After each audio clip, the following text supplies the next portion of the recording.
Madam President, Commissioners, good morning. Good morning. Welcome everyone. We'll go ahead and start off with our pre-commission agenda. And so I will ask if there are any comments or concerns or questions from the commissioners to include the agenda. Okay, so hearing none, Director Wong, back to you. Thank you. Stacy, is Commissioner Pickering on yet? Not on yet. Okay, I'll go ahead and start on this. Well, Commissioners, good morning. And just to start off with, I want to share a few things that are on your horizon coming up shortly. On 10 August, we'll be presenting the graduation certificates to ACHD's latest Road Scholar and Road Master graduates. This will be on your regular agenda, and LTAC will be in the house to make the presentations as also. Also, next week, you will receive the ADA annual report, and I'm confident you'll be very happy with it. Of note, ACHD has dedicated $2,637,908.23 toward ADA compliance actions year to date. So we're doing incredibly well. Commissioners, the Meridian Women in Leadership Golf Tournament will be on 12 August, and ACHD will be brilliantly represented by Stacy, Sherry, Jennifer, and Shandy. And I know they'll bring back the gold from this great event. Golfing, right? Yeah.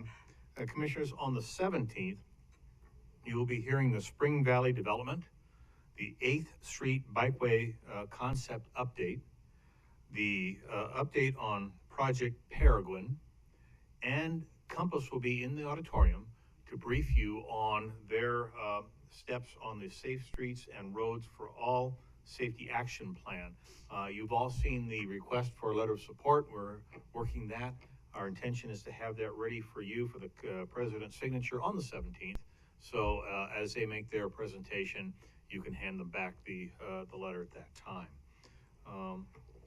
Commissioners, last Saturday, we presented What's Project Peregrine? Peregrine. You'll be briefed on that at that point in time. It's been undercover for a while. It's a project we're doing, or a project someone else is doing? Someone else is reporting to us. Okay. Yes. We're getting an update. Okay. The last Saturday, we presented 2 checks, each for over $18,000 from this year's Idaho Patriot Thunder to both Mountain Home Air Force Base's Operation Warm Heart and the Idaho Garden Reserve Family Support Fund. Commissioners, this was a huge success with 741 riders and over 9 miles of motorcycles on the interstate headed to Mountain Home. I would like to thank John Wasson and our traffic team who provided great support and best ensured a safe ride for all and such. Also, Commissioners, as a reminder, this year's annual ACHE Charity Golf Tournament will be on September 10th at Spurwing. We will be supporting the First Tee of Idaho, and it's a charity for children. And we are working to exceed last year's fundraiser for the Wyakin Warriors. As always, Steve Price, Stacy, and Dean Cooper will be co-chairs, and we do expect this to be another huge success for that. And as you all know, I am an honorary squadron commander for the 366 Fighter Wing, and I've invited their leadership and members of the 366 Munitions Squadron to visit ACHD in September with a follow-on visit by our executive team to Mountain Home Air Force Base in October. I will keep you posted on the specifics of this as this gets closer, and if any of you would like to attend either or, please let me know and we'll make the arrangements.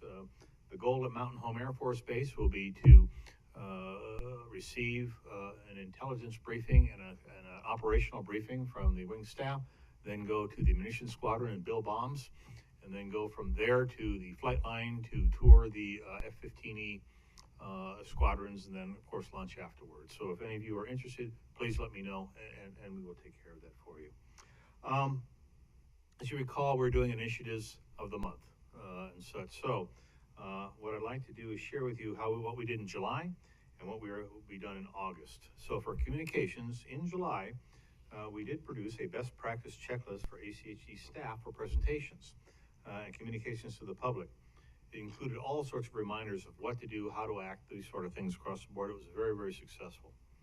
For August, communications will establish back-to-school messaging safety considerations and awareness to drivers and parents and such. So you're going to see a lot of that coming out of our communications team, and I'm sure it'll be very successful for August. For plans and projects, the July initiative was to establish clear operational procedures and SOPs for laserfish. I must say they greatly accomplished this across the board, lots of training, and they actually uploaded over 1,877 file transfers to get a better handle on how things are going. They're doing a great job, and this will help on the backlog of operations. Now for August, for plans and projects, they will stand up ACHD's new federal aid project management section.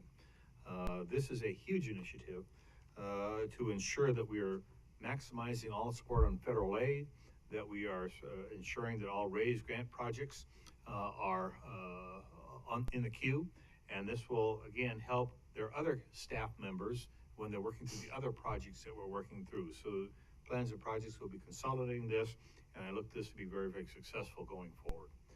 For maintenance, in July, the maintenance team built a calculation tool to better predict where sweepers will be in the maintenance area. And as you know, this is a pilot project we're going to be looking at for about 6 months to see how these things work, to add transparency for the public as to where we are, when we are, and how we're doing.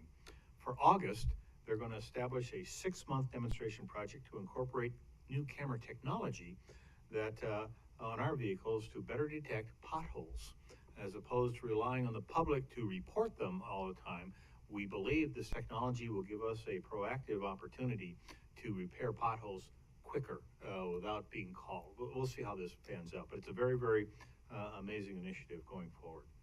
For development and technical services, they identified and scoped stormwater projects for inclusion into next year's integrated 5-year work plan.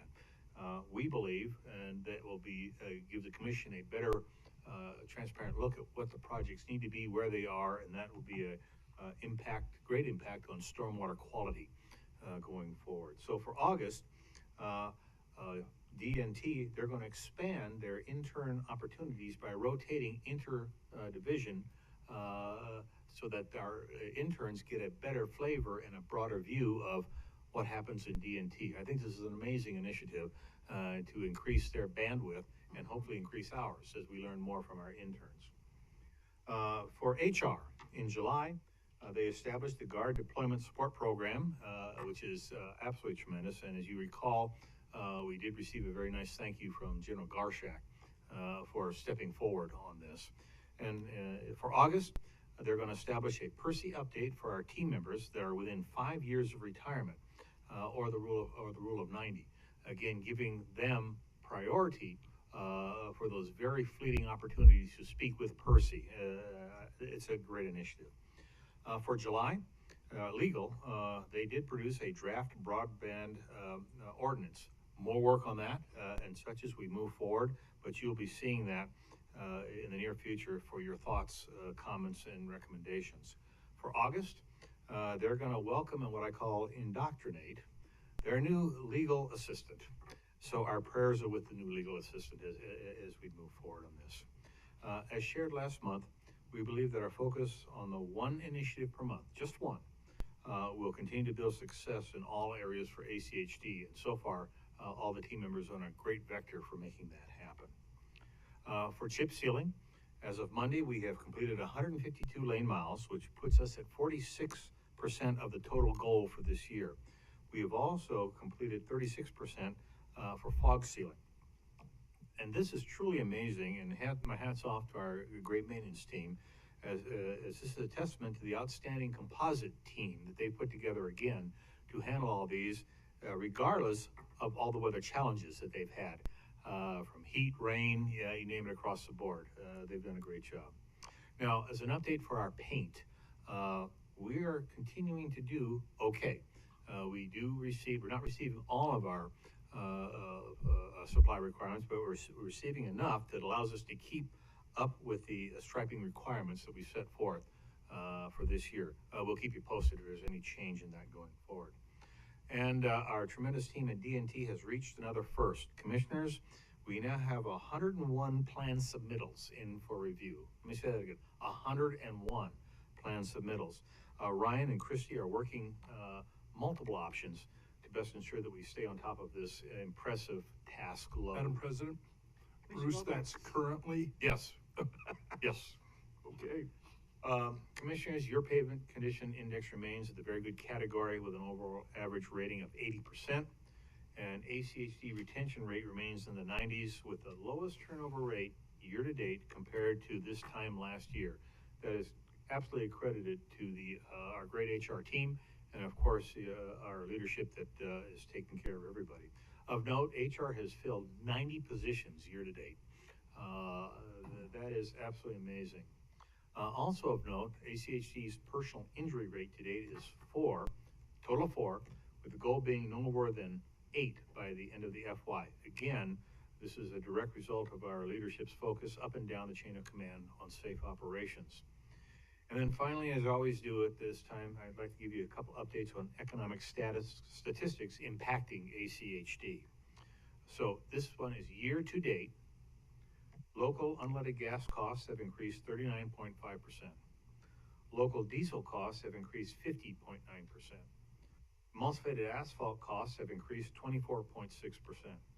Ready-mix concrete costs have increased 15.4%. Iron and steel costs have increased 25.8%. Food and beverages are up 10.1%. Transportation costs have increased 18.7%. Now, of interest, over the last month, Ada County existing residential listings are up 50.2%. Existing homes sold is down 9.8%. Existing homes sold median price is $570,000, which is down 9.2%. Newly constructed residential listings are up 26.2%. Newly constructed homes sold are down 5.2%. Newly constructed homes sold, the median price was $690,000. So as you can see, there may be a change in the winds, so to speak, with now housing opportunities exceeding the sold opportunities at the point. Too early to tell, but then again, these are interesting statistics that again our treasurer and his team watch very closely as we continue to do the business of the Ada County Highway District. Some So, significant indicators for sure. Yeah. So commissioners, that's my admin update for now and such. If you have any questions, I'm more than happy to try and answer them. All right, thank you. Any questions or comments? Madam President? Go ahead. Thanks, Madam President. Director, could you share just a little bit more, like what technology is it exactly that is able to detect the potholes? One of the And things, what's the name of it? it's a derivation of what our every third year team that assesses our pavement condition index use. They put cameras and systems and sensors on their vehicles. They go driving around, and that comes back and gives us ratings what the PCI currently is, which is what we use to then report to you based upon human review. We think that what this will do is if we can mirror that technology and put those on our vehicles, we'll start to see indications of decay as we review those films and review that information post driving around. It's not automatic, and so hopefully that'll get us a better proactive response maintenance time so that we don't have to have as many of the public calling in potholes on ACHD roads. We may be able to again proactively figure out where it's starting to deteriorate and address it at that point. That's what we're trying to do. Don't know if it's going to be successful or not, but it's something we're looking at. But did I hear you say that it happens every 3 years? No. We have a team that comes in that assesses our road conditions. They use a similar type technology. So we're trying to mirror that with a couple tweaks to see if we can detect potholes before they become potholes. And do those folks, will they be driving on like every single mile of our road or No. roads or just, yeah, No. okay. No. Yeah, so it seems like they'll probably miss some, but maybe if they can find the consistent pothole areas, that might be Yes, helpful. and I'm confident with your assessment. Yes, we'll miss a bunch, But same Yeah. token, that's what what's great about our public, on tell us letting us know where they are, and then we have our pothole week, of the year. Yeah. So our hope is we can condense all that and maybe eliminate some of the redundancy and or concerns that the public has. We'll see.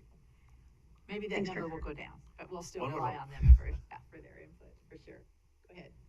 Knowing a little bit about what causes potholes because of my attendance at the Roadmaster and Road Scholar program, I'll bet you we pick up quite a bit. Our fingers are crossed. All right, any other questions or comments? All right, thank you, Director Wong. Looks like we've got just a few minutes. Mhm.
Madam President, Commissioners, good afternoon. It's 12 o'clock.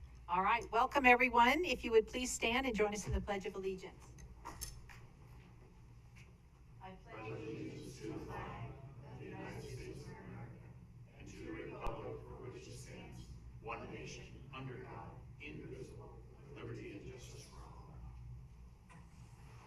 All right, thank you very much. First item, to adopt our agenda. So moved. All in favor? Aye. Aye. Thank you. Motion passes. Consent agenda. Items on the consent agenda are considered to be routine, will be enacted by one motion. There will be no separate discussion on these items unless a commissioner or a citizen so requests, in which case the item will be removed from the consent agenda and placed on the regular agenda. All consent agenda items are commission action items unless noted. Do we have a motion? Madam President, I move that we approve the consent agenda. Second? All in favor? Aye. Aye. Thank you. Aye. Motion carries. All right, takes us to the regular agenda, which we have no items on our regular agenda. Next, we have public communications. Stacy, has anybody signed up? There's nobody signed up. Let's give just a moment. I didn't Okay. even get a chance to type in, but, I don't believe we have any public comments. All right, then we will go ahead and adjourn our meeting for today. I want to count, was that a record? And that takes us into our work session on the FY23 budget review on revenue. And we will welcome Ms. Christine Tandler.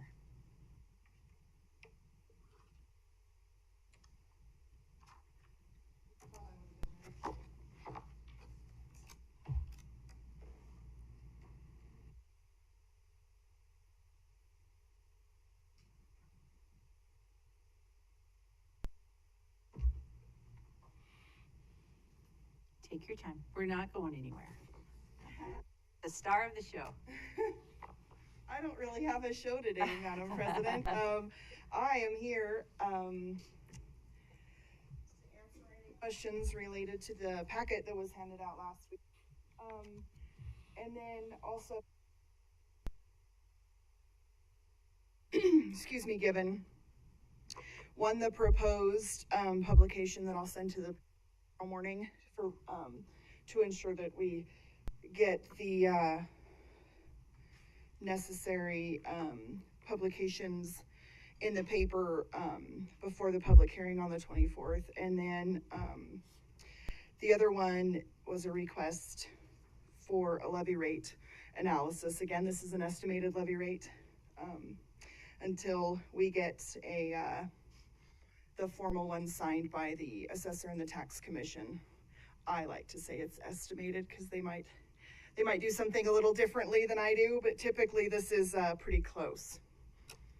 All right. So I'm here for any questions that anyone may have. And so today is the revenue, right? We're talking about the revenue projections. No, we already talked about revenue projections in May, yeah? Okay, so, I mean, anything is available for questions. okay. Well, I just kind of wanted to put something out there, and I'd be interested to hear what the other commissioners have to say. But it comes to the subject of increasing our property taxes. And so I'm a little sensitive to that issue, with the climate the way it is now with the inflation. When we had Bob McQuaid come in, he spoke about the unprecedented hike that everybody was going to be seeing in the property tax assessments due to the exorbitant value hike with commercial and residential.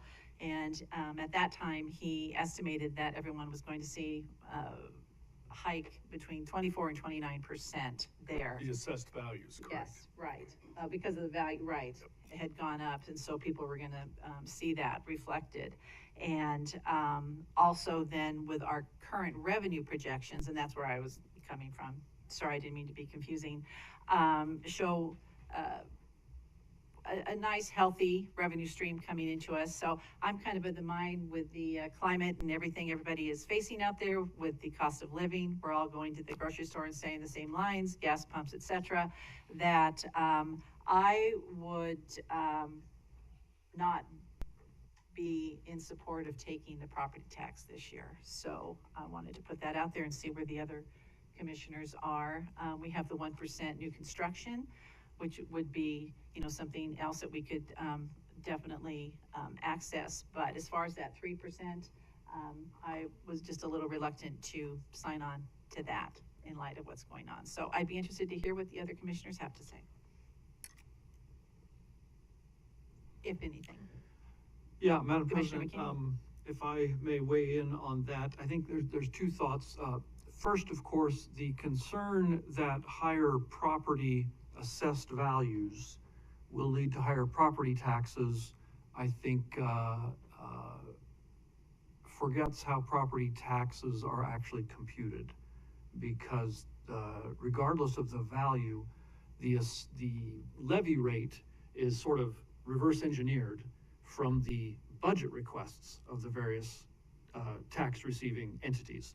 I remember our discussion last So year. no matter what happens to the assessed values, the property taxes themselves don't actually go up. Now, that being said, last year we took a small property tax increase, and you know, there are two factors to consider here. The one is that our costs are going up the same as everyone else's. So Higher. yeah, they're going up very, very rapidly. The cost of maintaining and building roads in this county is not immune to the inflation that's hitting everything else. That being the case, it would, on the one hand, be unrealistic for homeowners, property owners, et cetera, to expect that while everything else is going up, the cost of roads isn't going up. And so that would, on the one hand, be an unrealistic expectation. On the other hand, I recognize there's a strong sensitivity against property tax increases, or maybe I should say a strong bias against property tax increases. Nobody wants to pay more taxes, but that's always going to be the case, no matter what we do, in good times or bad.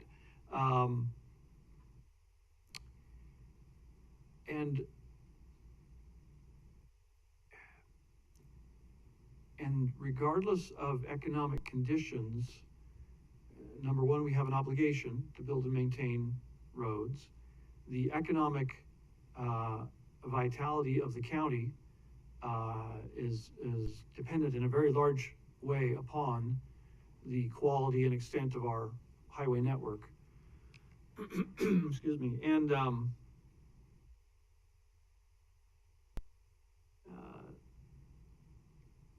you know, we have an obligation to make that, to keep that going, to keep that strong, and to keep that in place. When you take all these things together, it's always politically difficult to raise taxes.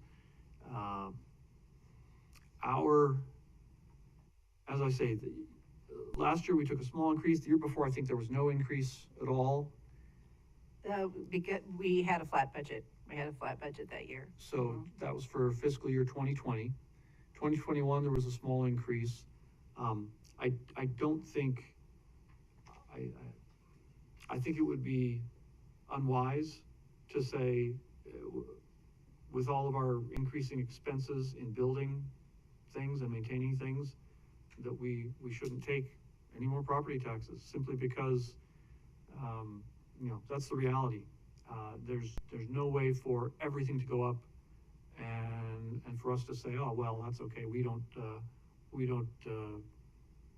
not involved in that. I'm sorry, I'm repeating myself. I know. I Yeah, apologize. no, I totally understand your point. I just, with the unexpected revenue that we have been fortunate to be receiving, I think the total of that, we have that one-time supplemental of 8.6, the 19.7 that we were just briefed on last week with the TECM.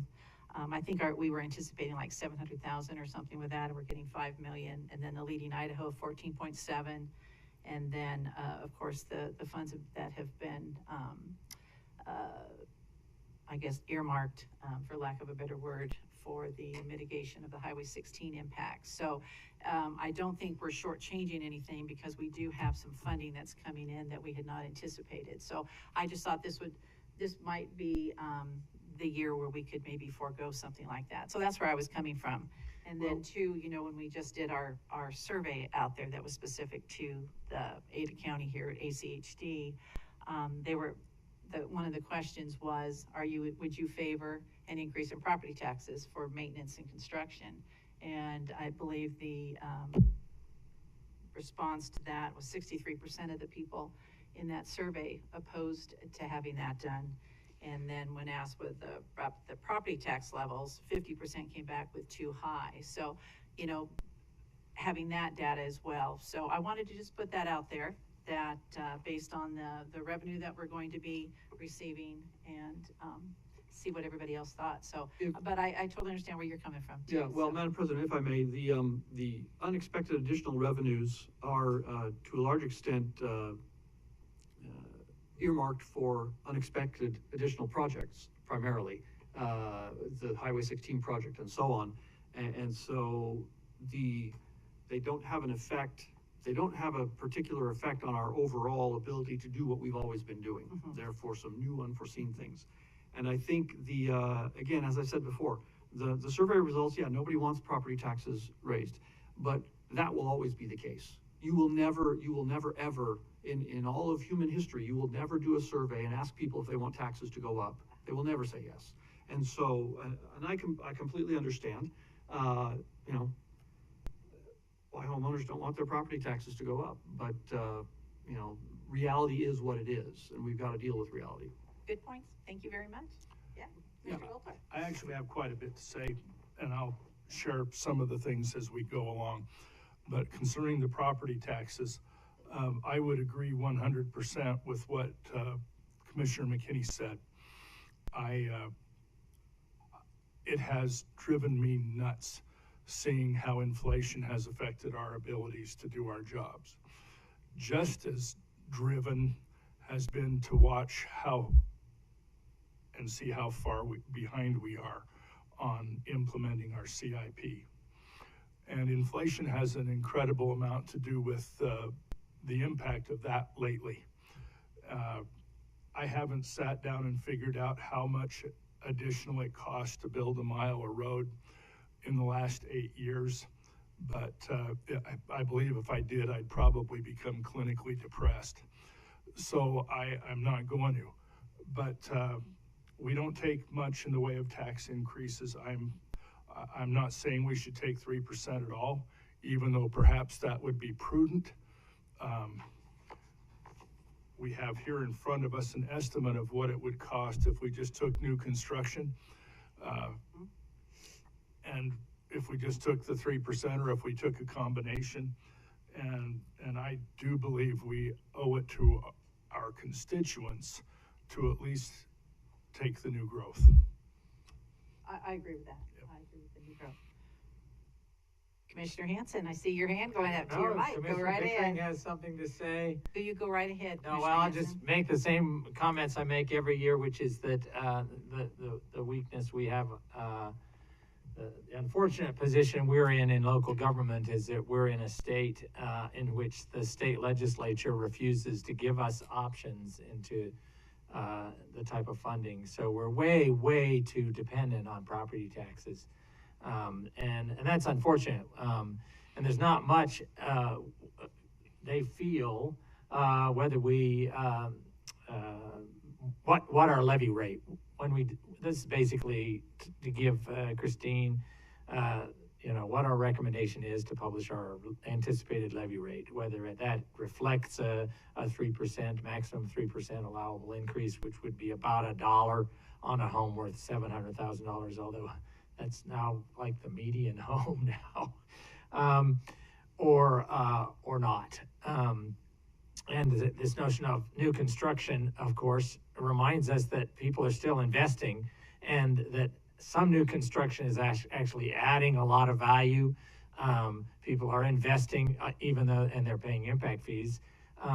But some new construction is not. It's actually adding more liabilities, future liabilities. So it depends on where the new construction is happening, but we don't distinguish that. I'm actually not counting Highway 16 appropriations, because they still have to make that decision in the beginning of next year.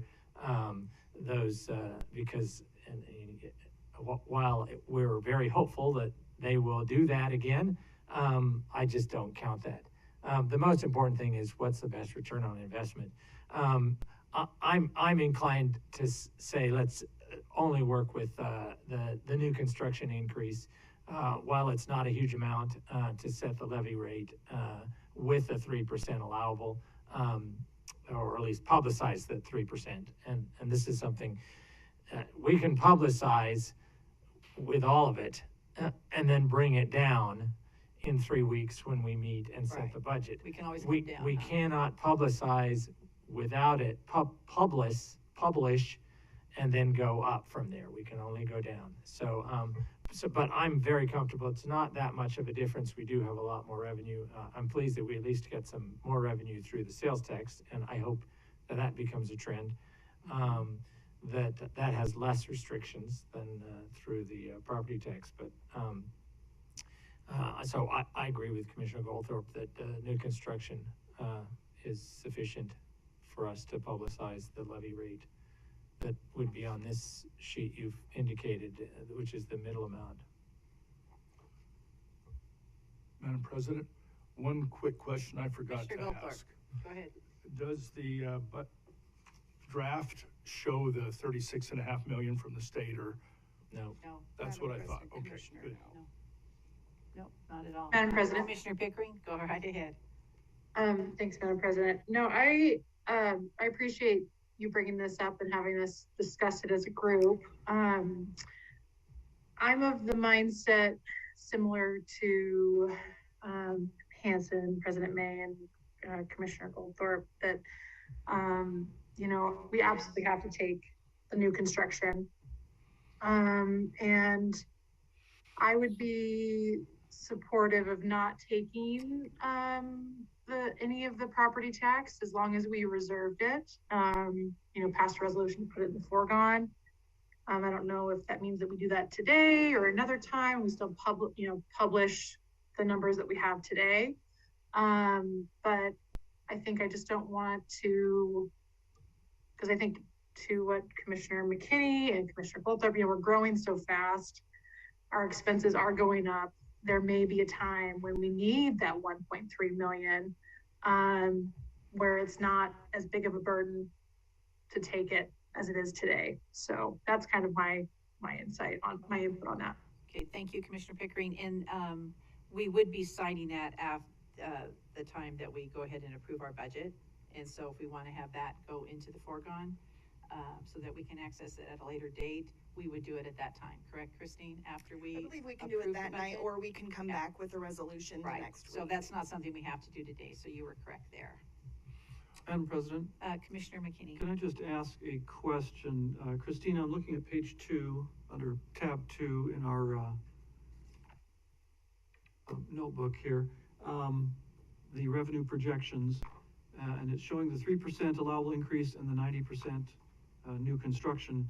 It's the new construction, 90% allowable. Let me just ask, have we calculated for each of these are the maximum amounts that could be added, correct? Correct. What the impact would be for an average homeowner? Madam President, Commissioner McKinney, so on the other page that was handed out today, Oh, there we go. yeah, that Should've says been right at your FY place. 23 levy rate analysis estimated. So full disclosure, at the bottom, the residential average increase that Bob McQuaid said on May 25th was 30%. This home value below, that's my house. So in FY 21, or in 2021, excuse me, it was 446. My home value went up 36%. So in for my 2021 taxes, which were the ones collected last December, and then this June, I paid $191.72 to the highway district. So as you can see, with the increases estimated for these estimated levy rates, if we take no increase in our property tax certification, I would pay $190. If we did new construction only, it'd be $195. And if we took new construction roll in 3%, it'd be about $200 a year.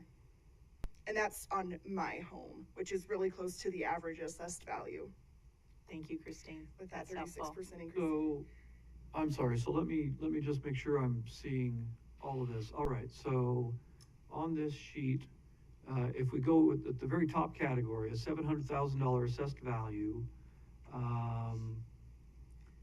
the annual taxes with no increase would be $20.87. Oh, sorry, that's monthly.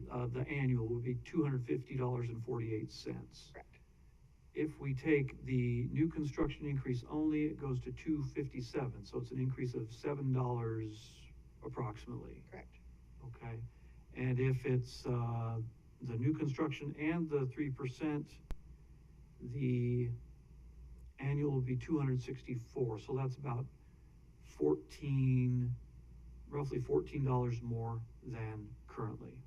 Correct. Okay.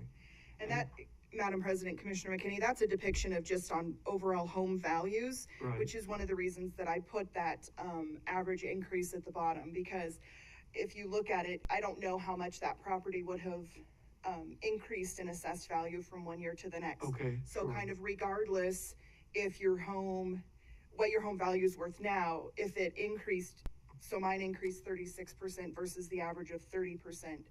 So you're right, depending on, there are some homes out there that increase less than the break-even point. So some people's property taxes are gonna go down, but that break-even point is getting smaller and smaller because of how great the overall increase is in assessed values.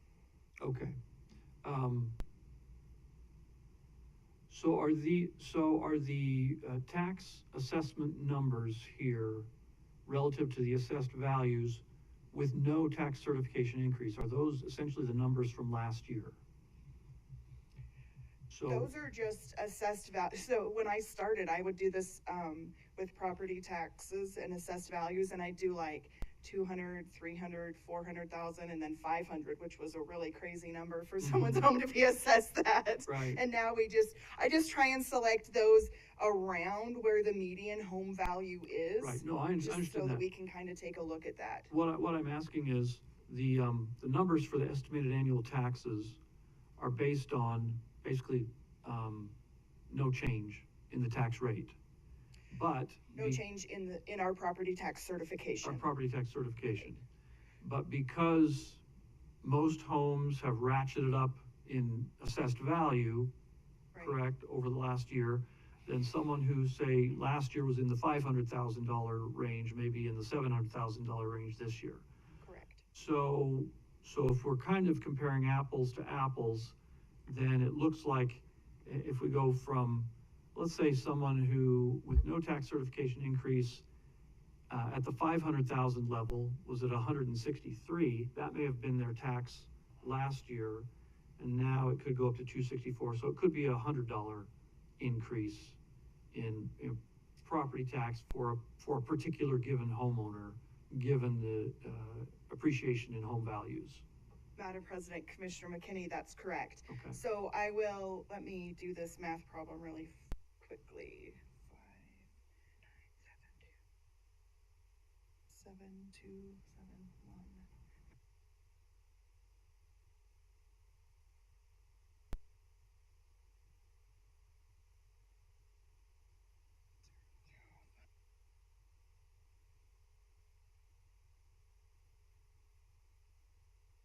So regardless of,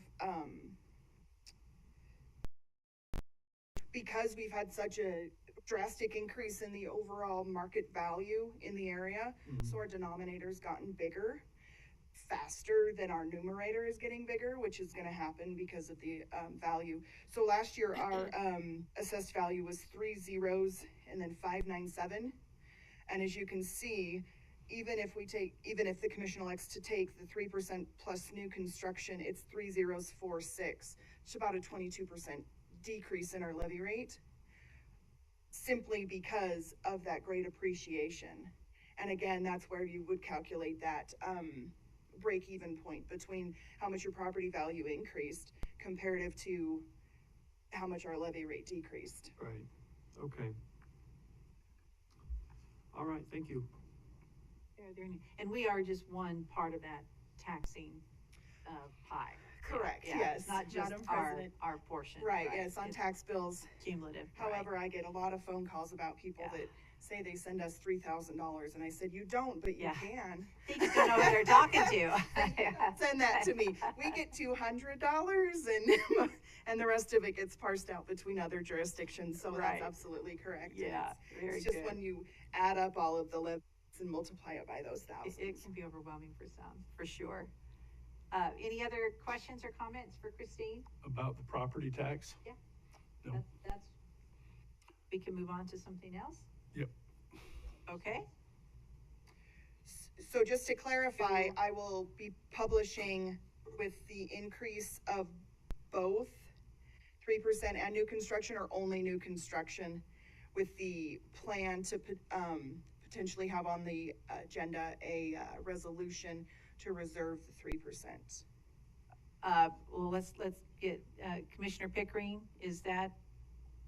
are you good with that? Do you want to see both? We'll get I think consensus I here. would, Go ahead. I would prefer both, and with the resolution on the agenda, that seems cleaner to me, but, yeah, but I'm open if other commissioners have other ideas. Okay, so you want the new construction on there with the option to, reserve? If we Correct. don't take, okay.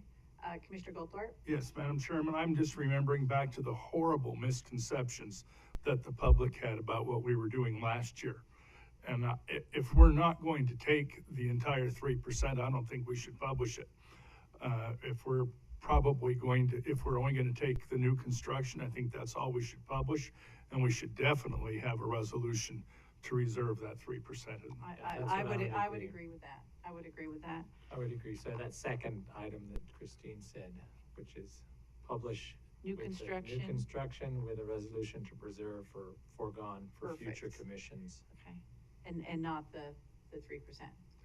But although, let's keep in mind, if we publish and do not include the 3%, then that takes that completely off the table. It's not an option this year. Right.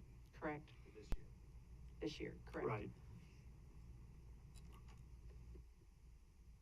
Well, I look at that and I think since we haven't yet decided, we're not making that decision today. Actually, we are. We are. That's a decision we're making. Well, right, if we take it off the table, we are making that decision today. And I think you got a majority of us that want to do that. Well, yeah, that's what it looks like. I have to admit, I'm undecided, on that.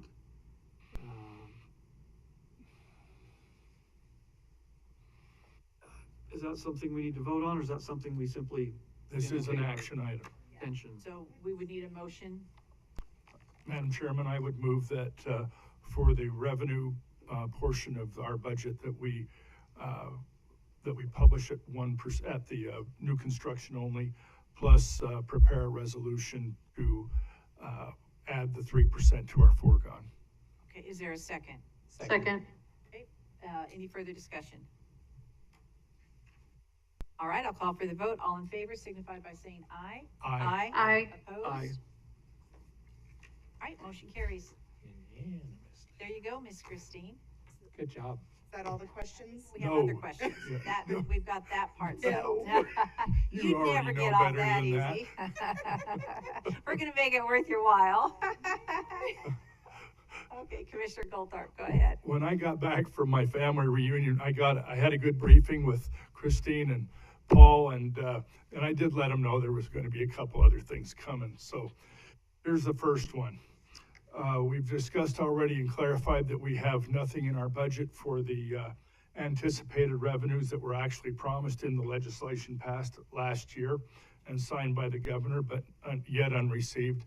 I would ask, and that's why you have this chart in front of you, that all projects that are related to the Highway 16 extension, except project number 3, which is we've had on our integrated 5-year work plan for some time, which is the Eustic expansion. And the others are also on the 5-year work plan, but they were just added in with the anticipation of that money being in our bank by now. I would ask that we either remove the other funding from our budget until we have the money in the bank and then do a second quarter budget adjustment or third quarter or whatever it is, or we just do it by resolution. That's what will happen. I figured we would hear from you sometime today. I got up, the first thing I did was fiddle with the microphone, and they told me not to do that, so Diane's laughing in the back room, so I'm not gonna do that anymore. I know. For the record, my name is Justin Lucas. I'm the Deputy Director of Planning and Project Management here at the Highway District. Just wanted to provide any response or he'd be here to clarify any questions you may have about Commissioner Goldthorpe's recommendation.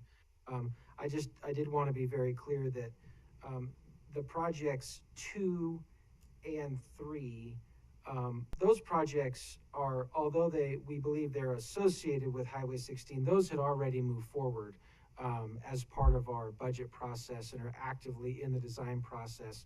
And one of those is related to our new maintenance yard. Yes, that's number 3, but what about number 2? Number 2, Madam President, Commissioner Goldthorpe, is a project on Ustick between 10 Mile and Linder, which has long been in our integrated 5-year work plan. Then let's keep 2 and 3 in there and do with the rest of them what I just suggested. I feel a real pressing need to send a message that that money was important and is important, and that we cannot budget for that money, start the design process or anything else with these other projects besides 2 and 3 until we have that money. And Commissioners, certainly at your discretion, and we await your direction.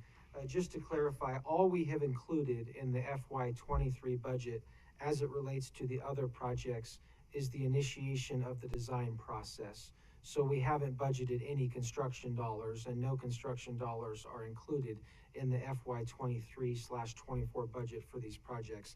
What we did was we advanced some dollars to get the designs going so that we were able, if we don't start the design process, we can't then enter the right-of-way process, and we will likely not meet the construction timelines that are shown here, which are very aggressive on the sheet. So I just want to provide that clarifying information that any delay to beginning the design process has a domino effect on our ability to keep those projects moving forward. Madam President, I understand all of that, but my opinion hasn't changed one bit. If the other folks involved in these projects were the least bit concerned about our abilities to make their deadlines, they should have sent the check. So Madam President and Commissioner Commissioner Goldthorpe,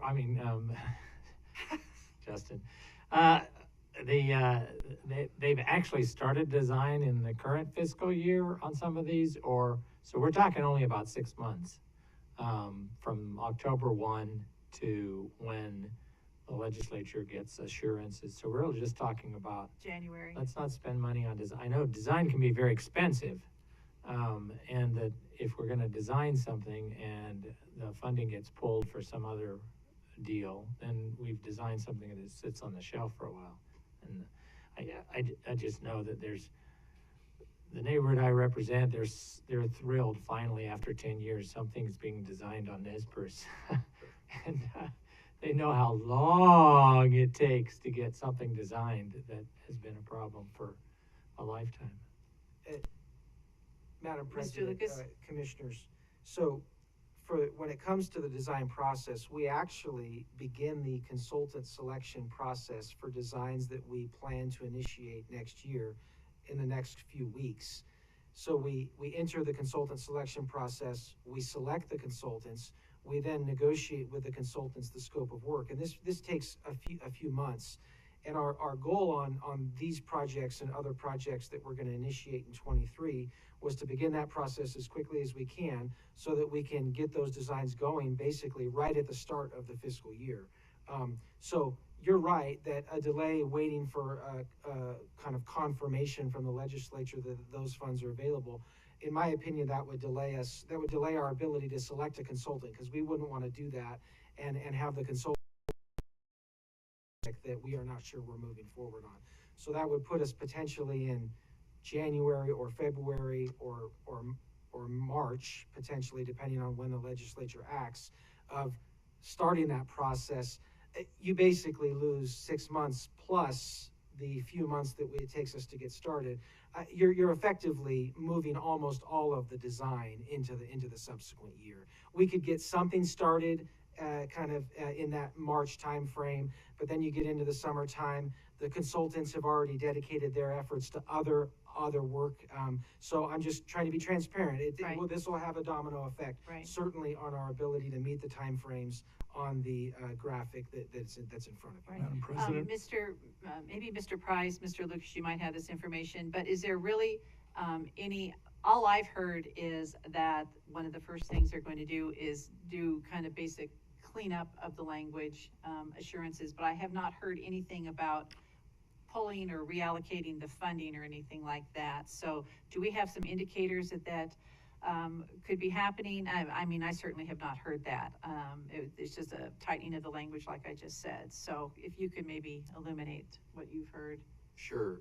Madam President, Commissioners, for the record, Steve Price, General Counsel. In working with our lobbyist, one of the issues was, why did this happen? And the real reason is that this is the first time in the state's history that we received state general fund funding directly to a local government. And so JFAC is the one that's responsible for doing that. And I think that the process was, the people didn't know how to do it. They thought that they had done it right.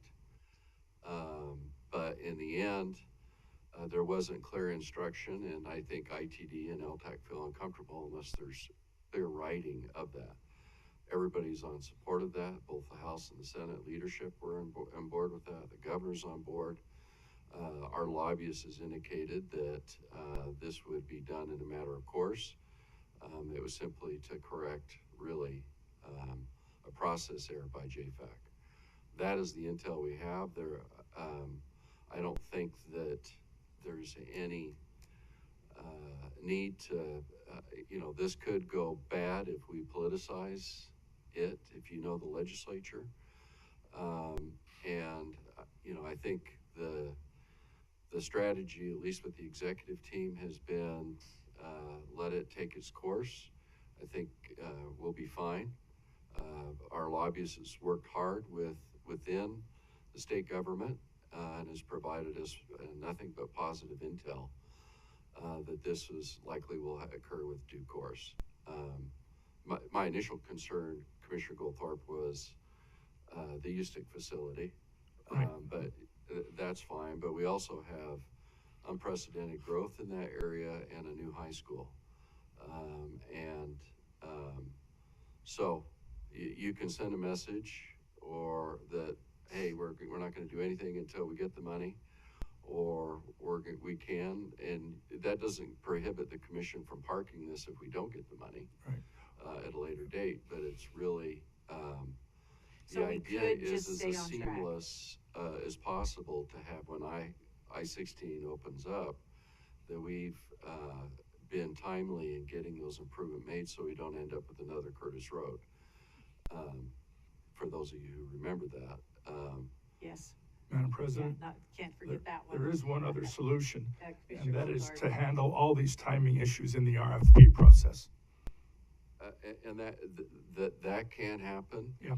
Absolutely. But the one thing that does take a lot of time, and I think Justin's tried to make a clear picture of that, is the consultant selection.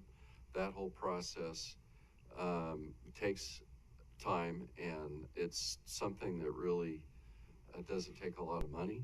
And at that point, we can control. The commission can control that. And that's why I said the RFP process could handle it. They could still be starting work in January, February, or whenever you wanted it to start without my concerns being addressed. It can still happen that way. Well, the message we would be receiving is that we wouldn't do any start work until January, and I think Justin and his team would like to at least start and get the ball rolling to the point so that in the event we do get the 36.5 million, that we, this is really a synchronized event with ITD, and I think that's the concern is to try and make this flow as easily as possible. If it doesn't come, if we get the design, those projects are going to need to be done at some point with or without Right. state money. But it'll be a lot longer without. It could be longer, yes. Oh, yeah. So basically, you have kind of the same understanding of this as I have, is that it's just kind of a tightening up of the language so that everybody is kind of copacetic with what is to come. You're saying if we just go ahead and initiate the process, if something takes a left turn in January, we could just stop the process. But really the indicators are it's going to go forward. So In the interest of time, let's just go ahead and vote on it. Madam President, I just have one. yeah, thing to say. Commissioner Pickering. Thanks, Madam President. I disagree with a couple points that were brought up by Mr. Price.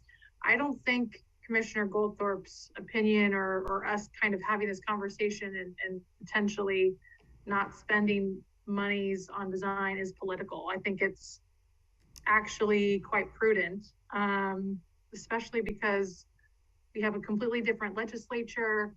And also, if this was something that ITD truly cared about, they wouldn't have had these concerns about us receiving these funds from the beginning. That's my opinion.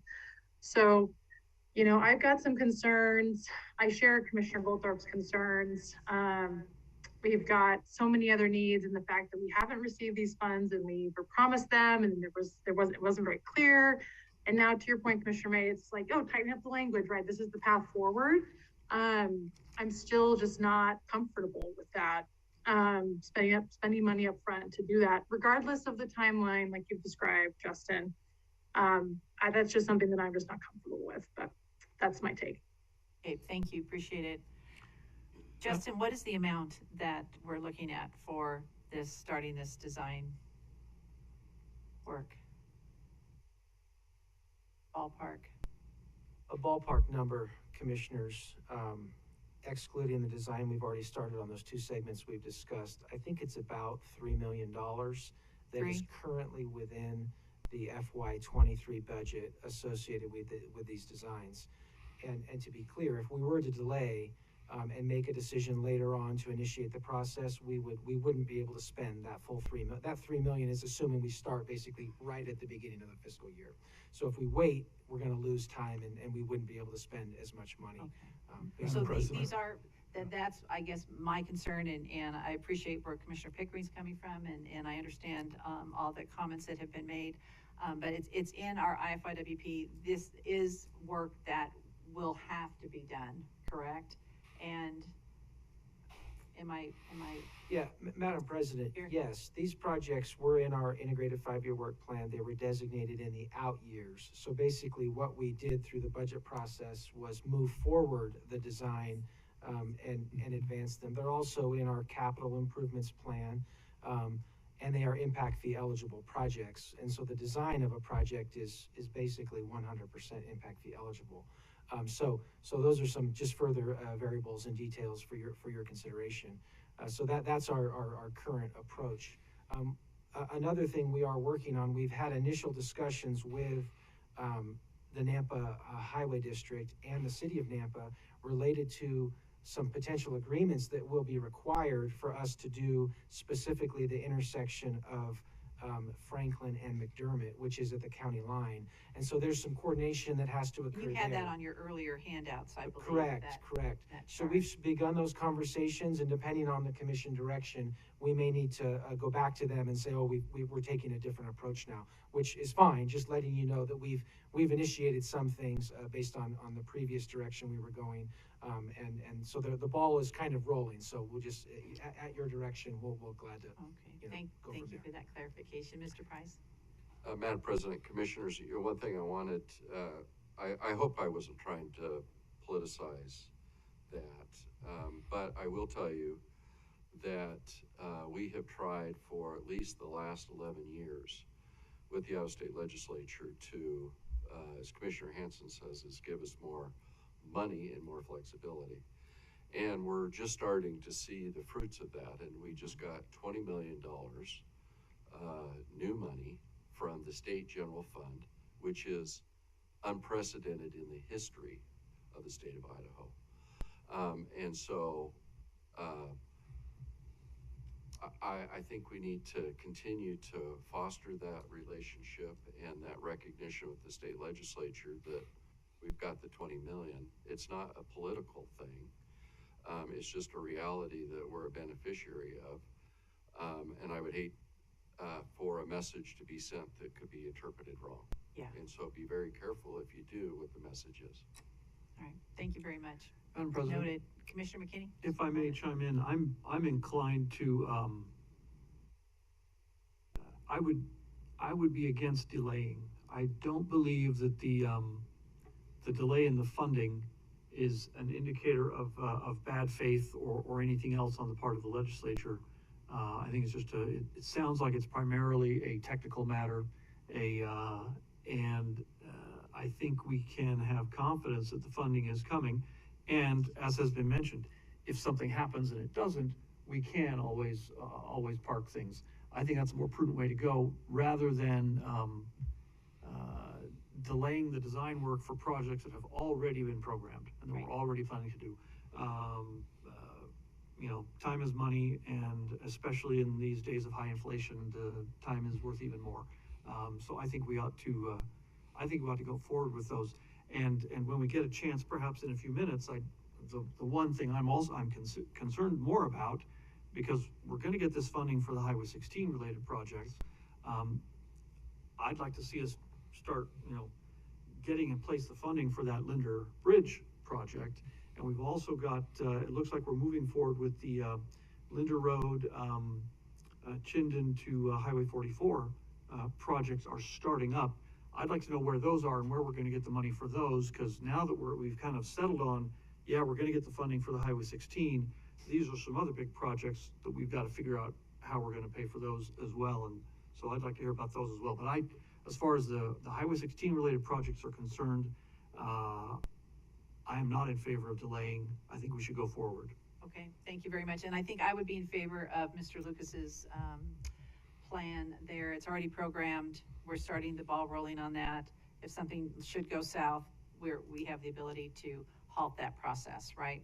No harm, no foul there. So I would be inclined to follow Mr. Lucas's recommendation. And Madam President, if we had to do that, we would have wasted $3 million in design. What I have said has not mentioned the legislature once. It's mentioned others. And to solve this, including allowing us to begin the design process in January, is just a matter of how the RFP is worded. That's all we need to do. Mr. Lucas, do you have a comment about the RFP suggestion? Then we'll go ahead and take a vote. Madam President, Commissioners, we certainly, through the consultant selection process, have the ability to control the timing of when they initiate their work. But just to reiterate, if we do have that timing set up in a way where it's unpredictable for the consultant, January, February, March, whenever this final decision is clarified, certainly that impacts our negotiations with them, and it certainly would impact the timing of the design and likely push the design into the subsequent years for finalization. Okay, thank you. So, Commissioners, unless there are any other comments, is there Christine, then you would require a motion on this for direction? For direction, yes, Madam This, President. okay.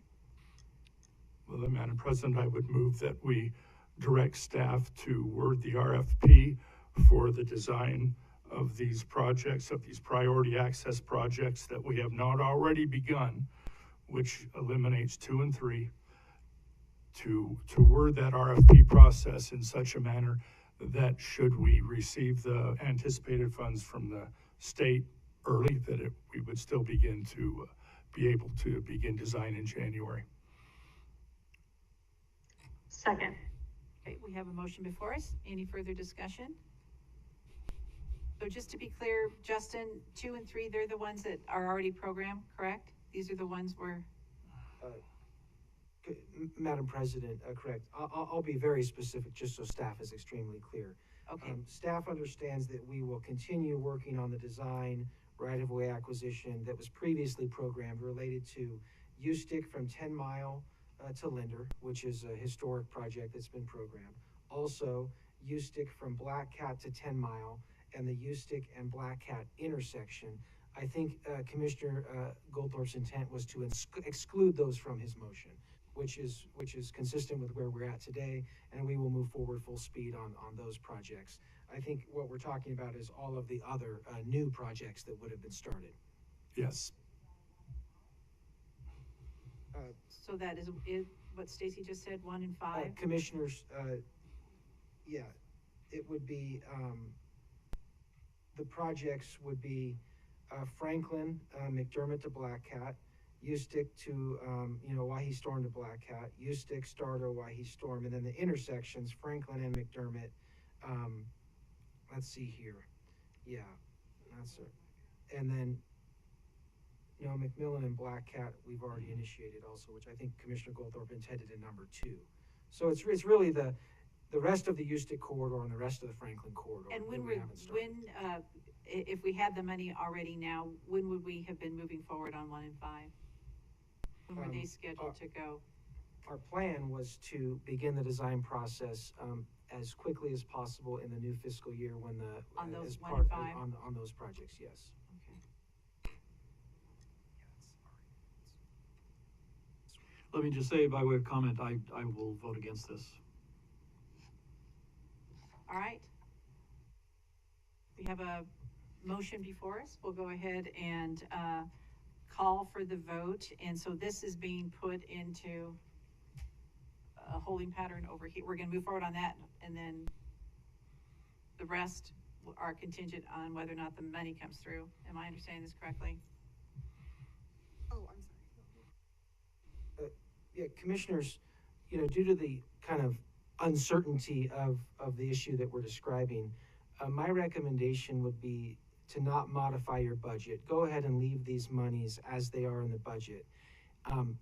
If the monies do become available in January and we're able to start through the budget adjustment process, we can balance out what's going to be spent and what's not. But I think it would be prudent at this phase of the budget process just to go ahead and leave those monies.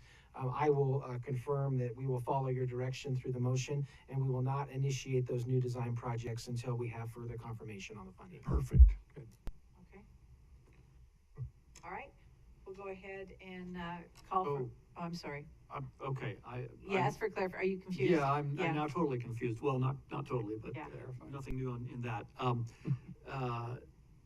So I think this is what So- you were saying initially, correct? And So the then we have a motion- motion, so it is a little confusing. The motion is to take projects 1 and 5 that we see here on this Handout. this priority access handout, and take those line items out of the budget because we don't have the funding firm on those. Commissioners, that's not how I understood the motion, but I don't interpret motions. And so if there needs to be clarity, it would need to come from the motion maker. Thank you. Okay. Yeah, So, okay. yeah, if you could clarify, Ken, just walk us through your motion and. Everything is give staying us- everything is staying the same. But through the RFP process, we don't pull the trigger on spending the money until we've got the money in the bank from the state. We can still put the RFP out, they can make their bids, but they know that they're not gonna start work until January if we have that money in the bank, or the middle of January, or the 1st of February, or whenever that date occurs, we can have that flexibility in the RFP. And Now, they may not like to have that flexibility in how they respond, but that isn't my problem. Well- I guess my question, I'm sorry, I didn't mean to interrupt, but that we have that ability without the motion, correct? If we were starting down this road and the money didn't come through, we would not go any No. further at this time? No, No? Madam President, if I may, Commissioner Goldthorpe, Bryce? I do interpret motions. Yeah. I do it a lot. And. We're glad you're here. I Everybody's clear. believe through the discussion with the commission, and that is that you would leave the budget for the design the same with specific direction in your motion that staff can't award the RFP until we receive the 36.5 million. well, that would accomplish the same thing, but might be more painful for our consultants. What I have anticipated is that we would be able to award the contract, but have within the RFP language sufficient flexibility for the start dates. Yep, Madam President, Commissioner Goldthorpe, we're talking the same thing. Okay, cool. And I think that was the intent of your motion. Yep. if I may, Commissioner McKinney, do you have a question? well, no, just a general, a comment then about that as what's being proposed. Uncertainty always raises prices. And so if consultants have in the request for proposal, this uncertain window of 3 months, that strikes me as something that's going to significantly increase our costs, because they won't bid on something, or excuse me, they won't, the costs are gonna go up if the uncertainty goes up. We have the flexibility, and we've done it before, to deny awards, if that happens. Well, yeah, but then that just slows everything down even more. Yep.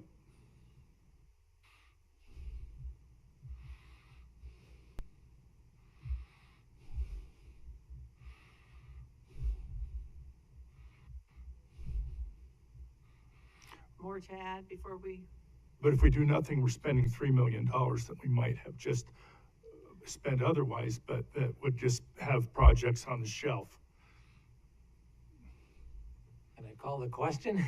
I'll do that here in just a minute. I just want to make sure everybody's clear. Because we're all kind of coming at this from a different direction, and I totally understand what the concerns of the other commissioners are. I just personally don't feel as if this money's in jeopardy, from the information that I've gotten. So, Mr. Price, you're back at the podium. Well, it's difficult when, I think now you have a clear motion that's before Right. the commission. A question came up, and that is, when will we get the 36.5 million? Will we have to wait till after the legislature, till July 1 of next year? We've been assured by our lobbyists that once that's passed, we would get it within probably a week. That's January, so we're talking about the middle of January. That's the information we have now.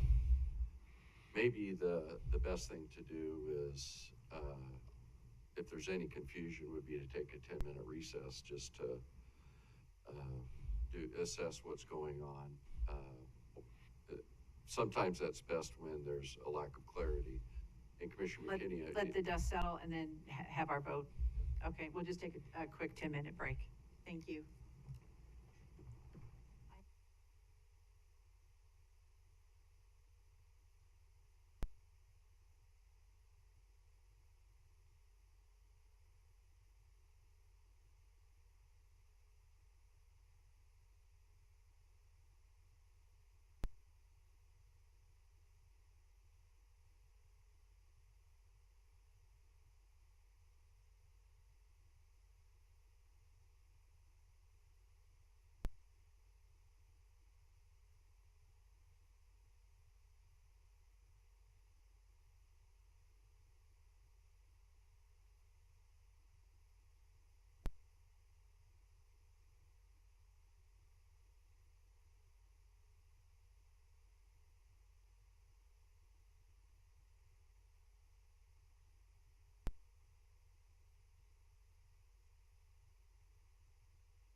Now we're live.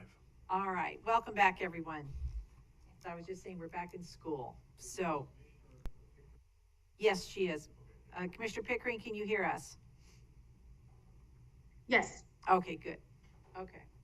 So we were in the middle of having our discussion prior to having a vote on the motion made by Commissioner Goldthorpe. And I have been willing to modify my motion to a small degree, to include the only expenses for these projects that are not 2 and 3 will be surveying and geotechnical, which we can put on the shelf, which will be good forever, and they won't change unless we have a major earthquake. Just kidding. Anyway, so that is what I would do, and I think you understand that that's not spending $3 million, that's spending a few $100,000, probably. So we can vote on that. Well, do we have to vote on the first motion and this would be a substitute motion, or he No. just amended No, his I just original amended motion? my motion. Clarifying his Baker. motion. Okay. And then Pickering needs to say, Is I there a agree. second? Commissioner Yeah, Pickering? I'll go ahead and second with the amendments, yep. Thank you. If I may add a comment, I think, even though this is better, I'd still prefer to go forward, with things the way they are without making the change. And let me just say, I think there's two issues involved here. The one is the two potential types of risks. The one is the risk to the timeline and the schedule of these projects, and the other is the potential monetary risk in making expenditures. And under the current circumstances, I think that the time risk is greater than the monetary risk, and that's why I would be in favor of not making this change. All right. So we will go ahead and call for the vote. All those in favor signify by saying aye. Aye. Opposed? No. Nay. Motion carries. Thank you, Christine. From any Thank you. questions related to the budget? Yes. Commissioner Goldthorpe, he said he had a list. You know, there's one more, Christine. Again, when I was gone, I'm going to take us back memory lane here to December, when there was a resolution that was going to be passed having to do with community programs and sidewalk gaps that was defeated, with what I remember as the discussion being it would be brought back in this year's budget as a line item, and it's nowhere to be found. And so my concern is that it is not. So I would ask that there be $5 million taken from somewhere in our budget, that maybe that 20 million was going to cover. I don't know if it's eligible, but take 5 million from that budget for sidewalk gap projects for next year.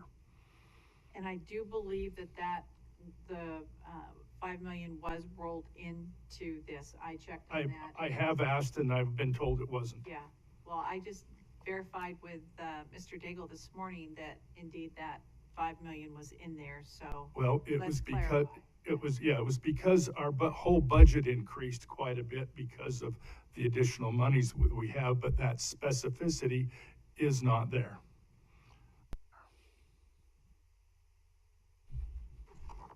That's a good one to clarify. Madam President, Here, I'm sorry. just one moment. Go ahead, Yeah, go Mr. ahead. Lucas. Commissioners, yeah, just to clarify, we have included all of the previous projects and all of the previous direction related to those accelerated scoping projects, the GAP project resolutions that have been brought up previously. We've done our best to bring those back to you and let you know what the status Oh, is. yeah, and I'm not commenting on those at all. This is brand new.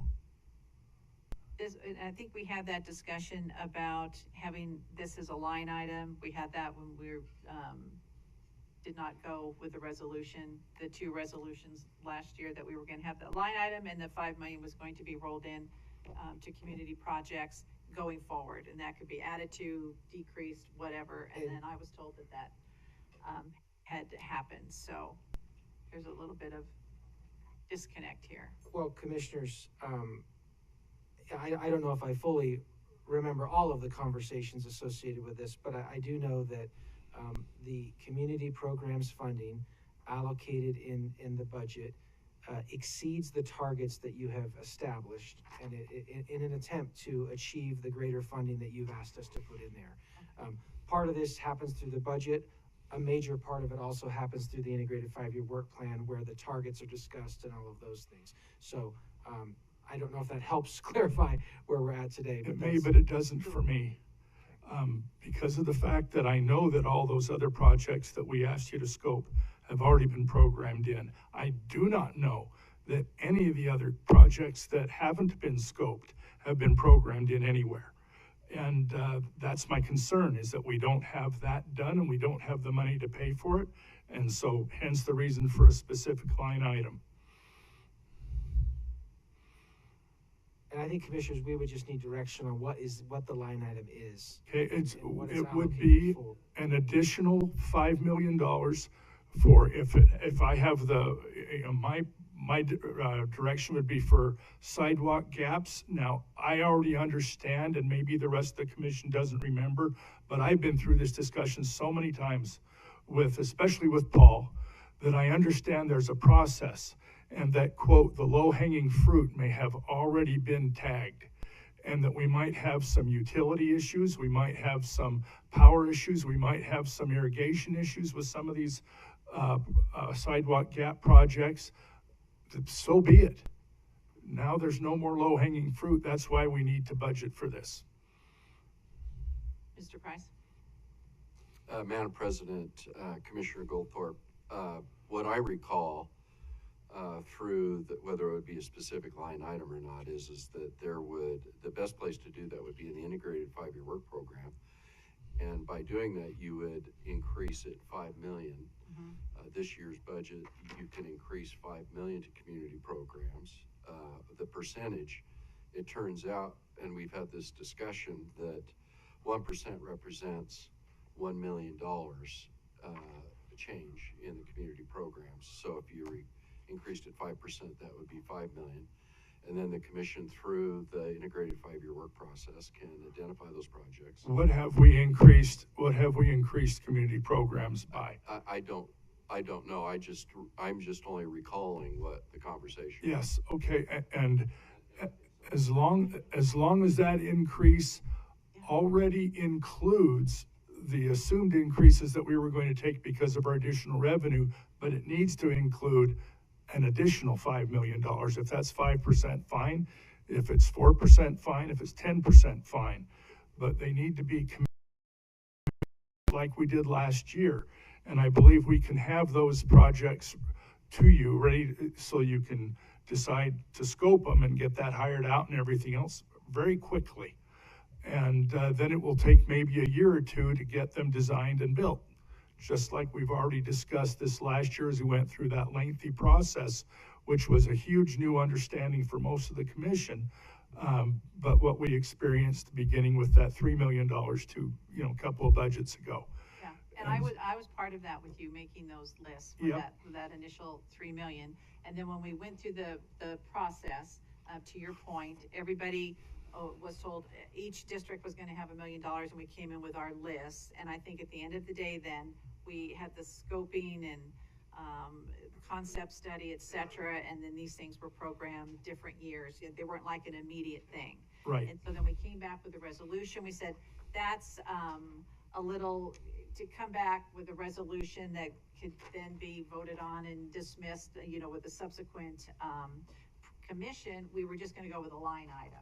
Right. We had that discussion, and then we had the discussion about the $5 million. So that was my understanding, that $5 million was put in there in community projects to accomplish just exactly this. And Is if that that actually happened, today is the first time I've ever heard that. Yeah. And I've asked specifically if that had happened before, and the answer was no, and that's why I'm And here then they today would with my be- concerns. Be rolled in just like they were when we were down there at the tables, and identified scoping, concept, etc. And then Well, I need to see that $5 million, and I haven't seen it yet in the budget or anywhere else. Madam, Just a sec, let's finish this Madam question. then President, right back to you, Commissioners, Commissioner It Hanson. answers his question. yeah, the way the budget is described, at least in with what you have before you, is all of the dollars are associated with specific projects. Right. So the $5 million is not a specific line item. Those monies have been allocated to the projects that are included in the budget that's in front of you. In the 5-year work plan, correct? And then And those are not budget items that we've even discussed yet, much less recommended. And that was the purpose of these sidewalk gap projects, was commission-directed new projects. And that's not what we're doing here right now.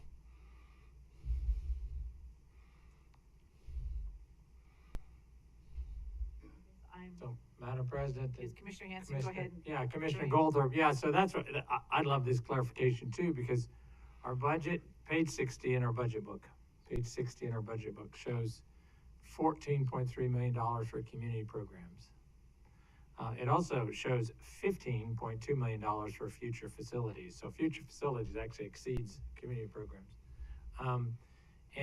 So that's my question, would be similar to Commissioner Goldthorpe's, is our discussion about the additional $5 million for community programs. Would that mean that community programs would have been $9 million if we hadn't previously asked for that? I see more of an enhancement in fiscal year FY24, but that's projecting out the second year, and we're only budgeting really for 23, so of 27. And then the percentages shows community programs in FY23 is 14%, but it goes to 17% in FY24. There's a typo on the chart, by the way. Page 61 and 62 both refer to FY23, and page 62 is actually FY24.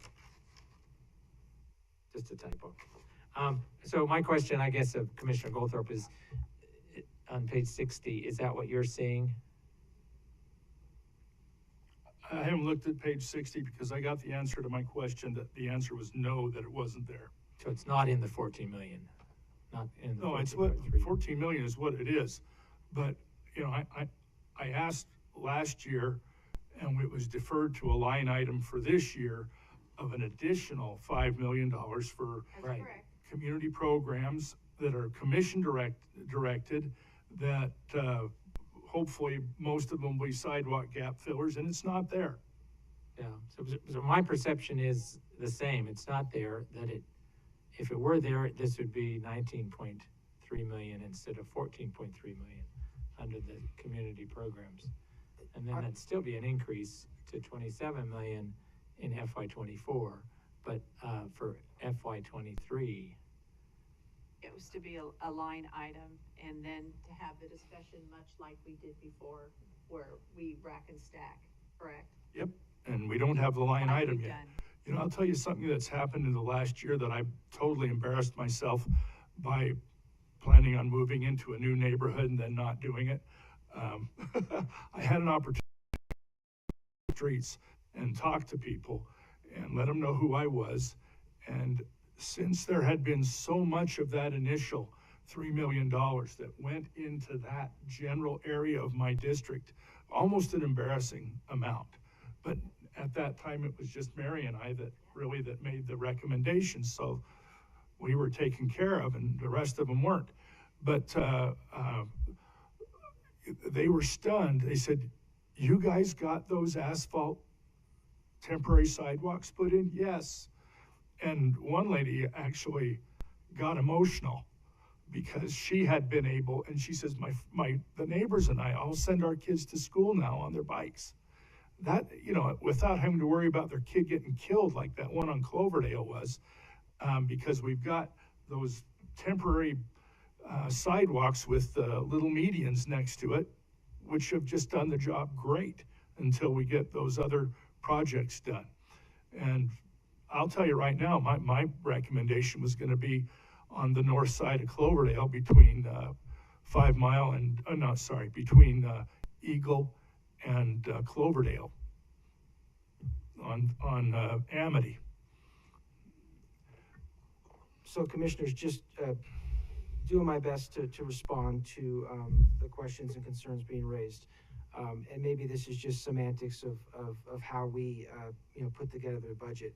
Typically and historically, ACHD has expended between $7 and $9 million annually on community programs. That's typically where we've been over the past many years. Through these recent efforts by the commission, you have asked us to increase those monies, and the $5 million number has been used. You can see in this year, ACHD has $14 million dedicated to community programs, which well exceeds where we've been historically. And the way this has occurred is through your direction, through the integrated 5-year work plan. And because we had the money without worrying about the extra line item. Yeah, and commissioners, I'm describing what's in front of you. The Sure, line okay, item, the way we line item the budget when it comes to the capital budget is we allocate funding to specific projects. There's no line item that says $5 million for community projects. We allocate those $5 million to the specific projects in the budget. Don't get me wrong, Justin, because I'm not directing this at anyone specifically, period, end of story. But after all the conversations, the resolution, the voting, the discussion, some of the positivity and negativity that we had during the last year, I was stunned that what we discussed before wasn't in this budget. Madam President, Commissioners, again, thank you for always raising this. I think the solution is very easy, and we'll take this accordingly right now. The line item for community programs was, as you said, $9 million. We'll add the 5 million off, subtract the 5 million off the 14, put it in a line item and say projects to be determined. And then we'll go from there. Okay, so then So that answers the question that when I asked if it had been rolled in, and Right. I was told yes. It was rolled in, into the but it was 14. rolled So in. Rolled in, it's Yeah. just not on a separate So- designation like we had. So wanted with it the to So be. commission- without our $5 million last year, what was our community programs allocation? I believe 7, I believe. What? 7.3. Okay, there you So go. what I'd like to recommend to the commission, if you Okay. are acceptable to this, is that we'll have this adjusted. We'll take the 5 million from the 14, make that another line item that says to be determined by commission projects, and then we can do the process that we did the last time. Because when I had followed up, I was told, yes, it was in there, so I was confident that it was. Just was not on a separate. it wasn't so- stated, so an yeah. insurance agent Money's could there, understand so now that. we've got that figured out, I'm so not thank gonna you. pass. Yeah, you can comment all you want. Yeah. Madam President, This is something that's in there and then can be added to, it can be moved around. We don't have to worry about doing a resolution every time we No, turn we around. have to worry So, about yeah, having a couple more work sessions to Yeah. determine projects. Thank you. Commissioner McKinney. yeah, I'd like to weigh in here. I think, all these community programs that we're programming, they're all well and good. Frankly, I think our community programs budget has gotten out of control. It's bigger than it ought to be. Not because these aren't good projects, but because they're not our core projects. We're getting sidetracked. Part of the reason we have a very large impact fee surplus is because we keep pushing more money into these community programs, and they're not impact fee eligible programs, projects. And so we've got these impact fees over here that we can't spend because we keep pushing money away from things where we can spend the impact fee money. These community programs, they make us all feel good. But if you look back at the survey that we did of the residents of this county, overwhelmingly, they're not asking us to do more community programs. Overwhelmingly, they're asking saying, that at build all. more highways. You're warping that Not at study all. to death. I looked at that, it's very clear. You're a super majority of the residents of this county do not want us to spend more money on community programs. They want us to spend more money on highways because that's where the congestion is and that's what the people need to get where they need to go. And it's unfortunate, theoretically, it's unfortunate that we have a county where everything is built spread out, where everyone relies on their cars. But the reality is, that's the way it is. And that's the kind of community that we've got to work with. And we need to use our funds to build the facilities that the people need. And the people know what they need, and they've told us. And overwhelmingly, they're saying, you're spending enough on community programs. don't push more in there. Go more into building highways and bridges and intersections and widening these roads, these 2-lane roads that date back to the 1920s that are way under capacity for the traffic that we have. So I think going after pushing more and more money into community programs is unwise. And the commission's been doing this for several years now, and it's just foolish. You don't understand one thing about this. You haven't talked to your neighbors. You haven't gone to forums, economic development meetings, and asked people what they would like. And have someone stand up and say, I don't want you to have any more sidewalks because those GD kids don't pay taxes.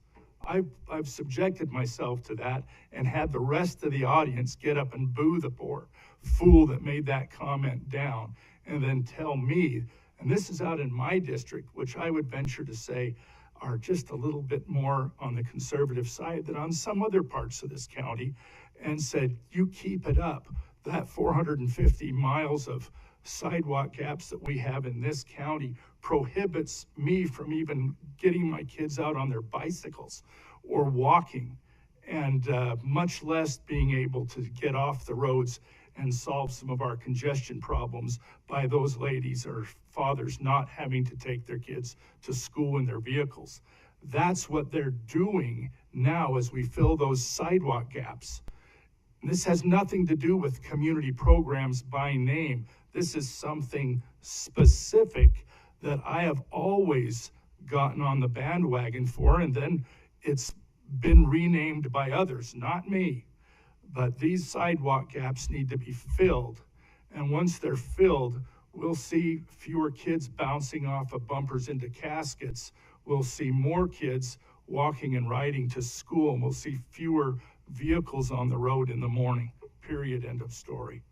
If I may, the expansion of community programs is going to have and continues to have very little impact on congestion. Wrong. It's not, very little. There are very few people that are going to go shopping or commute to work by bike or what have you. All of these things that we're building, they have a little impact, and that's good. Have I mentioned shopping or going to work? Not once. Okay, and kids going to school and parents not driving their kids. These are going to have little effects. The You don't bigger know effects that. are I going do. to be One at a time. you can make decisions based on a few anecdotes here and there on the squeaky wheels that speak up really loud. How about Or a we can few look at hundred face to the face? Scientific surveying and polling that was done by the people we hired at BSU, and the survey that was done by the people at BSU, and they found, very large sample size. They talked to people all over the county, not just a few here and there. And the consensus is pretty clear that pushing more and more money toward these community programs is not what the people want. And I agree with the people on this. And if you're pushing to do more and more in that direction, you're going against what the people are asking for. Before you get too worked up and excited about that survey, you might want to take a look at the one we did several years ago before our failed initiative for vehicle registration fees, which has everything to do with community programs, to the tune of $12 million. And you will see that overwhelmingly, the people who were surveyed then were in favor of community programs. But this particular line item that we're talking about was for gap projects. That's how it started 4 Right. years ago, to fill in the gaps for the sidewalks And we've gotten sidetracked. on that connectivity. So this is different than the community programs, I think, that you're referring to. This was specific to filling in the sidewalk gaps. Oh, yeah, but we've lumped them all together now, so we can't help but confuse the issue, which I don't like, but There we is are. some confusion out there. Mr. Price, Madam then we President? can move on just a moment. Madam I promise I'll President, get right back to you. Commissioners, one thing we learned last year is if you have $5 million, we're not gonna be able to spend it next year. And that was much of the discussion about the GAP projects being. We've already acknowledged component that. And programmed within the integrated 5-year work program. And that within that, the integrated 5-year, it would be increased by $5 million. Unfortunately, we didn't have an integrated 5-year work program this year. But just recognize, Justin and his team cannot spend the $5 million this year those projects that the commission does select will have to be programmed to put into the integrated 5-year work program. I already mentioned that, Steve. And that is the place to do it, Right. not The necessarily within the implementation, budget. correct. Thank you, Mr. Price. Okay, So, I think Madam we're enough President? on that. Yeah. Last comment, No, Commissioner Hanson. No, I haven't Mr. had a Hanson. chance to comment yet. I really appreciate Commissioner Goldthorpe's consistency in raising this. Really, community programs is kind of a generic catch-all phrase. It really should be determined, described as asset management. In the 1950s, 60s, 70s, our predecessors allowed roads to be built, assets to be created, right-of-way to be purchased, and inadequate facilities to be built. And then we've told the people who have lived there for generations, one day. And so it's really about taking the assets that the public already owns and investing them. And the most obvious investment is closing the gaps where the sidewalks don't even connect, and it's not safe to live on that street. You have to drive to the store, which might only be half a mile away, because there is a natural tendency to build new and not to invest in the old, even though the old can be enhanced in value, both in fiscal value as well as the livability of a neighborhood. And that's really what it's about. So I take exception to a lot of the characterizations that Commissioner McKinney describes, but I think he appreciates the notion that really we have a fiscal responsibility to manage our assets, to manage the public's assets in a way that returns value to the people who own them, and that this is just simply a process of investing in what we already own. How many times have we, wanted to buy something new and we didn't because we knew we had something that existed, we already owned, and a little investment in that enhanced its value and produced a return for our business or our family. That's all this really is.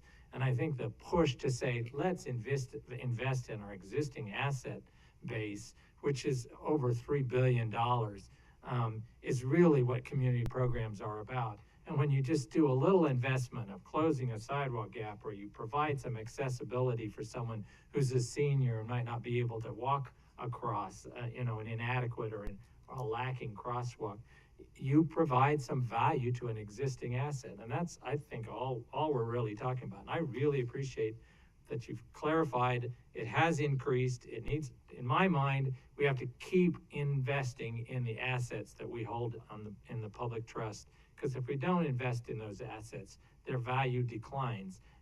And public doesn't invest in them in the same way. The public and the private sector have to invest consistently and be much, much more circumspect about building a bunch of new stuff when we aren't investing in the existing asset base. Thank you. Thank you. So we have clarified that it was rolled in there. So thank you very much for pointing that out, that it was included in that 14 million. So now we just need to move forward with the— Madam President. Just a sec, Commissioner Pickering. That it's projects to be determined. And I think that takes us back to the process that we initiated last year to discuss those and have them prioritized. So go ahead, Commissioner Pickering.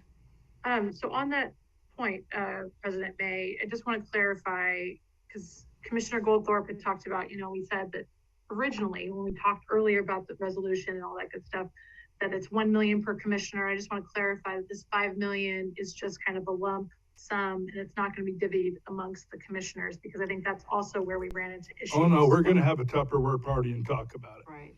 No, he's laughing, trying to inject some. I just want clarification on that, or if we don't need to clarify it right now, we can clarify it later. That's fine. No, I don't think we can do that. And it didn't come out in the wash that way. It's not 1 million per district. It's just, it's in there. We'll have another discussion like we did down at the table, and everybody could prioritize, and we'll throw them in there, and then they'll be rolled into the process like Justin said. But it was important to clarify that we did indeed have that money in there as we discussed last year. And then now we'll have that line item projects to be determined, and then we'll go from there. And then that sounds great. Thanks for just confirming thanks for bringing that up. And then I just want to make one more point. Just doing some simple math, the community programs budget at 14 something million and looking at our total budget, 166 million and change, that's 8% of our total budget. And so to say that our community programs budget is out of control is a gross misinterpretation of the actual numbers. And it's just getting a little tiresome of the tirades that are blatantly false. Like we know, like Commissioner Goldthorpe has said, 40% of our morning traffic is attributed to school drop-offs. So just that alone can reduce congestion in the morning. And what we're talking about here is one trip out of 10 having to be walking or biking.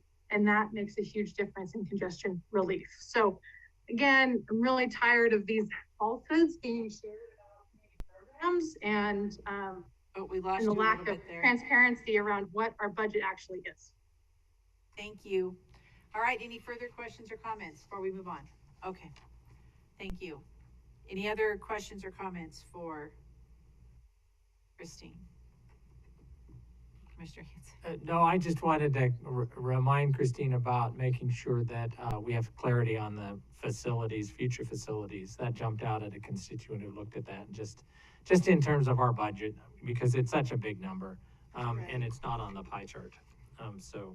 Madam President, Commissioner Hanson, so that was one thing that I looked at. Oh, that it is on the pie chart. You right, put so that on the pie chart between page 61 and page 62 is not FY23 to FY24. One of them includes future facilities in the proportional breakout, and the other one does not include it. So that was a way that I was showing that all things remaining the same without having the future facilities skew those percentages. That's what's shown on page 62. Because it is a capital expenditure, categorized as that on page 61, you can see future facilities is within that pie chart. But if you take it out. Oh, I see. So that actually is FY23. Both of the pie charts are for FY23, that is correct. Ah, okay. That's what I got confused. So we don't have a typo. Yeah, we don't have a pie chart for FY24. Or not at this time, huh? Oh, okay. Okay, that would be good if we did, just to see how and whether it skews, because it's a percentage. Just, okay. Thank you. Good. I was looking at two different things, and those words didn't. I really appreciate you doing that. So it jumped out at me. Thank It you, didn't jump Christine. out at me, mostly because the word draft is stamped right over the top of it, but that's all right. All right, any other questions or comments? Commissioner Pickering? Anything? Okay.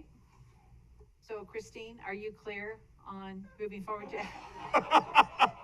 Oops.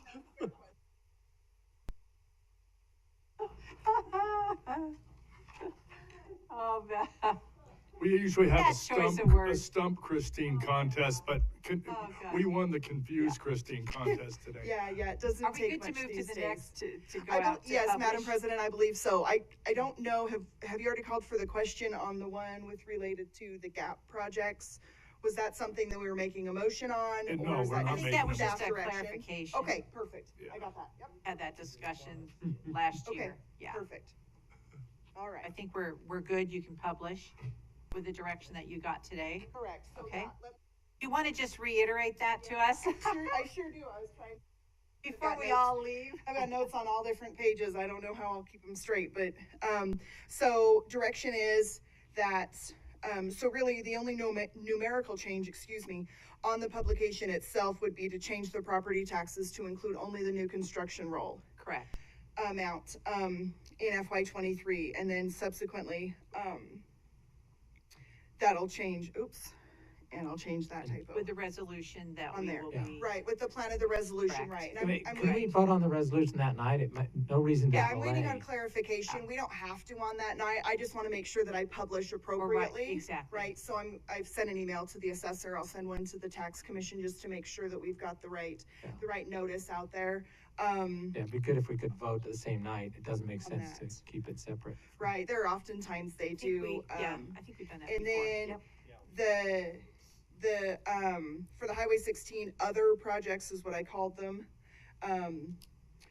The survey, geotech was fine to go forward until the money's in our bank, and then we'll change to a line item for FY '23 related to the GAP projects within the community programs core category. Cool. We're good? Got it. Clear as mud. Oh, boy.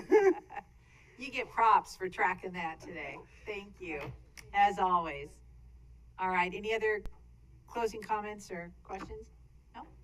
All right, thanks, everybody. That's a wrap. Thank you, Christine. Appreciate